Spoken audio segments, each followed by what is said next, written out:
Hello, sweet friends. Welcome back to the podcast. I want to talk about something that I don't normally talk about, and that is something happening to the earth at this time in this season, and that's the winter solstice. And what I'm going to do is talk to you about what's actually happening and why I think it's really important and should matter to you, and why you should do your best to sort of honor this time. The winter solstice this year, and I think the reason why I've always been so interested in the both the winter and the summer solstice is because it's something that so many ancient civilizations across the world have really honored and celebrated. And we'll talk a little bit more about that, but it just so happens that the winter solstice this year ends up falling on my birthday. And I think for me, it was just really symbolic that it ended up also falling on my birthday this year. So, what I want to talk about today is what is actually happening scientifically, astronomically with the Earth during the solstice, how ancient civilizations would celebrate it, and then what it is that we can do to honor it and why it matters to us, why I think it should matter to you. And, before I jump in, I just want to share that, whether or not we realize it, our energy, our motivation, our nervous system, our creativity, even our capacity tends to be influenced by the lightness and the dark. If it's really, really bright out or it's the daytime, it's going to be influenced differently than if it's the night and it's dark out. It's why many people are affected by something called seasonal affective disorder. So if they're in places where there's not a lot of sun out, so gosh, I lived in Boston for a couple years of my life, and it was tough for me because I grew up. I'm Latina. I like the sun, and I grew up in Southern California, and so being in Boston, especially in the winter, was really tough because there was not a lot of sun, and that really affected me. And many of us have learned to override the cycles of the light and the dark. We've learned to override them to do our best to be as productive as possible. And sometimes that doesn't serve us. And so, for those of us that have the luxury to pause during certain times of the year and honor what is happening with the earth and reconnect to the actual cycles of the earth, it can actually really serve us in a way that's really supportive. And in fact, that's exactly what our ancestors would do. During the darkness, during the winter solstice, they would pause, they would honor those moments. And that is how they built a lot of wisdom. So, we're going to jump in today and talk about what the winter solstice means, what is actually happening, and what is it that we can do to honor it. So, the word solstice itself comes from the Latin root word sol, solstice, sol meaning the sun, and sisteri, meaning to stand still. So, the winter solstice is this point in the year when the sun appears to stand still in the sky. It's reaching its lowest arc and giving us the shortest day and the longest night of the year. So it's the darkest day of the year. After this day, the light slowly begins to return. So winter solstice marks not darkness. What it actually marks is the turning point from dark to light again. That sort of moment where the cycle begins again in life. And what I think is, okay, so there's a winter solstice, and it usually happens in December around the 21st or 22nd. And this year just ends up happening on December 20th, which is my birthday, which is why I was so excited to bring this episode to you. The other solstice that happens is the summer solstice, which you may have heard happens usually, the other half of the year, about June 20th, 21st. And that is the longest day and the shortest night of the year. So those two moments, the winter solstice and the summer solstice, they mark the extremes light and dark, which sort of anchor the earth in those seasonal rhythms of summer and winter. So what is happening astronomically? So astronomically, the solstice happens because of the way the earth's axis tilts. So during the winter solstice, the northern hemisphere is tilted the furthest away from the sun, the furthest away from the sun. So if you can imagine the angle that the sun is now hitting the earth, it's at this lower angle. So the day is going to be shorter, the night's going to be longer. And then if you can imagine what happens to shadows, the shadows are also longer. So it's a little colder out, the shadows are longer because of the way the sun is hitting the earth. And it's really neat. And ancient civilizations would track the day of the winter solstice without all these modern instruments that we have today. And they were incredibly precise. So much so that even though these ancient civilizations had no way to communicate with each other, they all tended to mark this moment in time the same, which I just think is really phenomenal. In fact, we have archaeological and architectural data to show how many ancient civilizations would honor these solstices and how much they respected them. For example, Stonehenge in England, those stones are aligned so that the sun rises and sets in precise alignments during the solstices, which is super, super cool. And there's even archaeological evidence to show that there would be these really large gatherings, almost like celebrations during the winter solstice, not necessarily the summer solstice, but the winter solstice. We also know that the Maya civilization, again, a totally different part of the world, they were not communicating with each other. They also built observatories. There was an observatory called El Caracol that the Maya built to track solstices and the equinox. And their calendars were so precise that they were astronomically accurate. It's really incredible.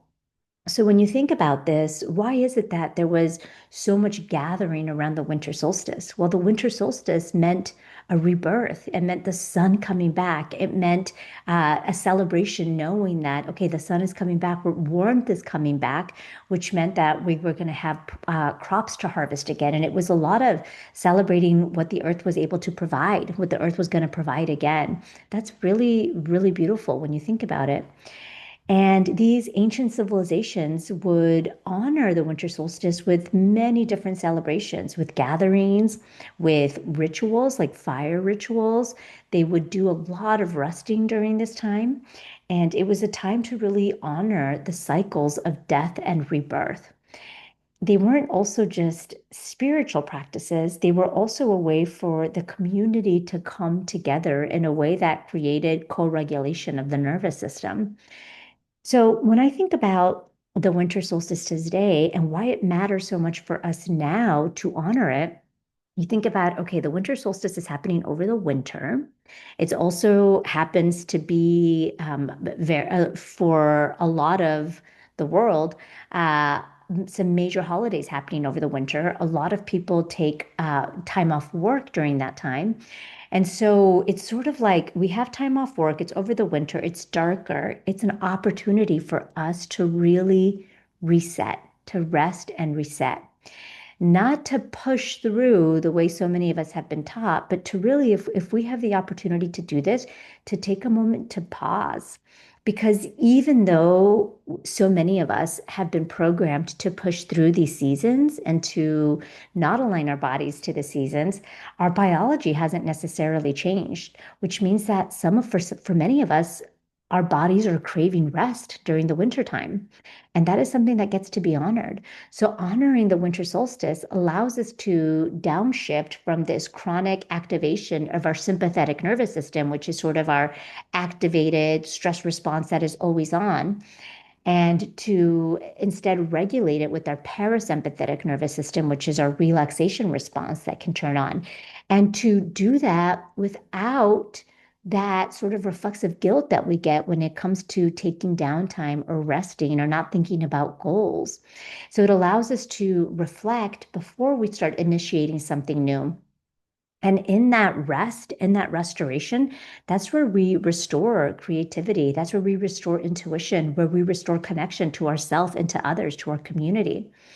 And so I think it's sort of a way, especially for entrepreneurs, for leaders, for healers, to create a sense of sustainable power. It's not necessarily indulgent, it's this beautiful way for us to be in right relationship with the earth and the earth cycles and to create a sense of sustainable power. Because when I rest, when I reset, when I connect to my creativity intuition, I'm able to come back as the earth is turning, the days are getting longer with more energy, with more power.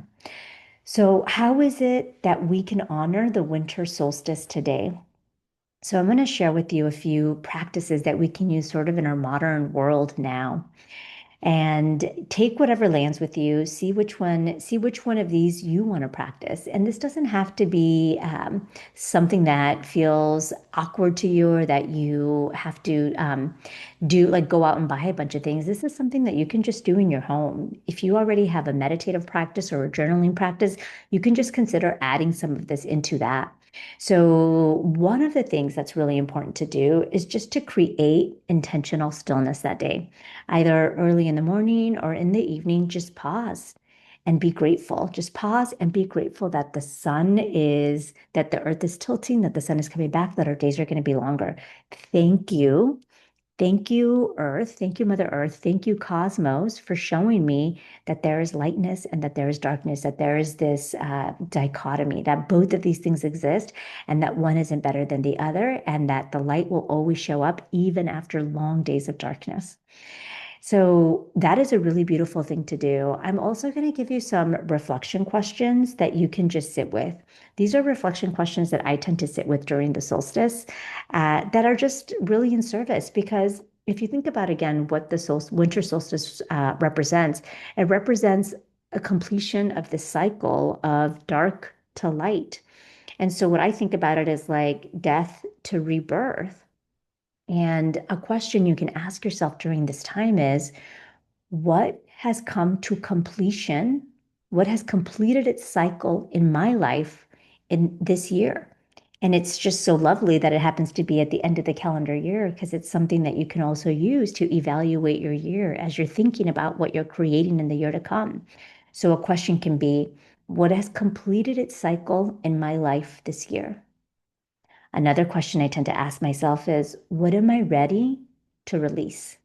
What am I ready to release back to the earth? I always think of the things that I'm releasing back to the earth as compost because Mother Earth loves compost and she will take the things that we no longer need and she will compost them and transmute them for the highest and greatest good of all.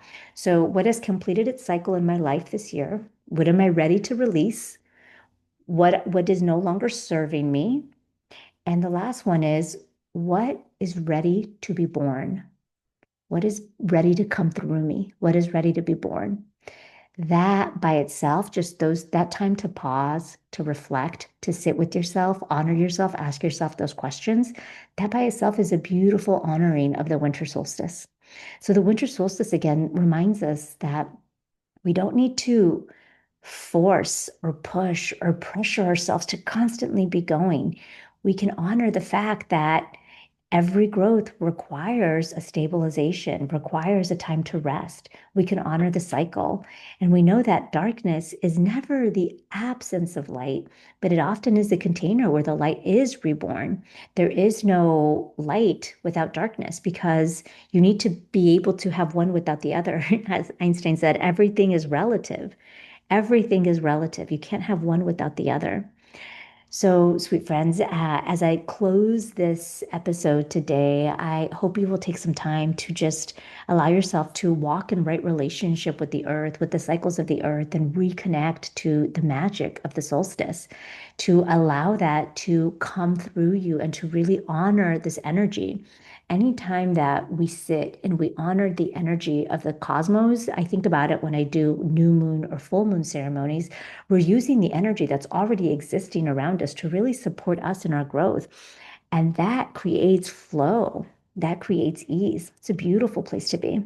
All right, sweet friends, I wish you all the best, and I will see you next week. Adios.